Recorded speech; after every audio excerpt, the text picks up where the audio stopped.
السلام علیکم ورحمۃ اللہ وبرکاتہ۔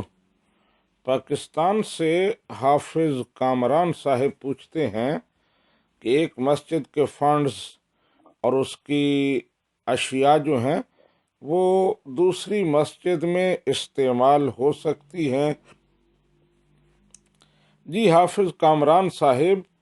اس سلسلے میں گزارش یہ ہے کہ ایک مسجد کے فنڈز یا دیگر ساز و سامان جو ہے وہ دوسری مسجد میں استعمال کرنے کی اجازت نہیں ہے، یہ جائز نہیں ہے۔ ہاں، اگر مسجد ویران ہو گئی ہو اور لوگ وہاں سے نقل مکانی کر گئے ہوں، مسجد منہدم ہو رہی ہو اور کچھ چیزیں اس میں استعمال کے قابل ہوں، کام آ سکتی ہوں، تو بجائے اس کے کہ انہیں بھی چھوڑ دیا جائے، انہیں مٹی کھا جائے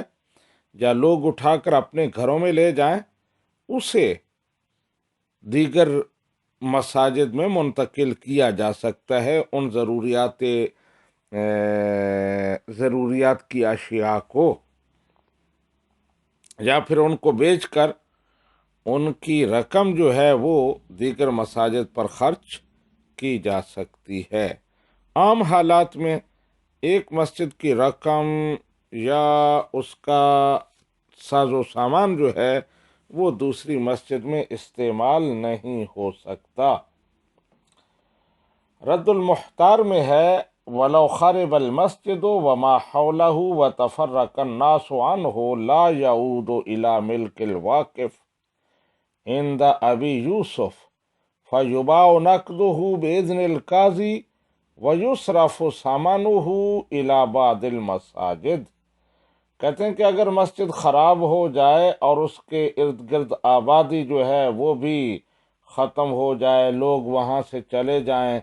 تو وہ زمین تو مسجد ہی رہے گی، واقف کی ملک میں نہیں لوٹے گی، لیکن اس کا جو ملبہ ہے، جو اس کا کوئی ساز و سامان ہے، اسے قاضی کی اجازت کے ساتھ بیچ دیا جائے اور اس کی رقم جو ہے وہ دیگر مساجد میں خرچ کر دی جائے تو اس کی اجازت ہے۔ ھذا ما عندی واللہ ورسولہ اعلم بالصواب۔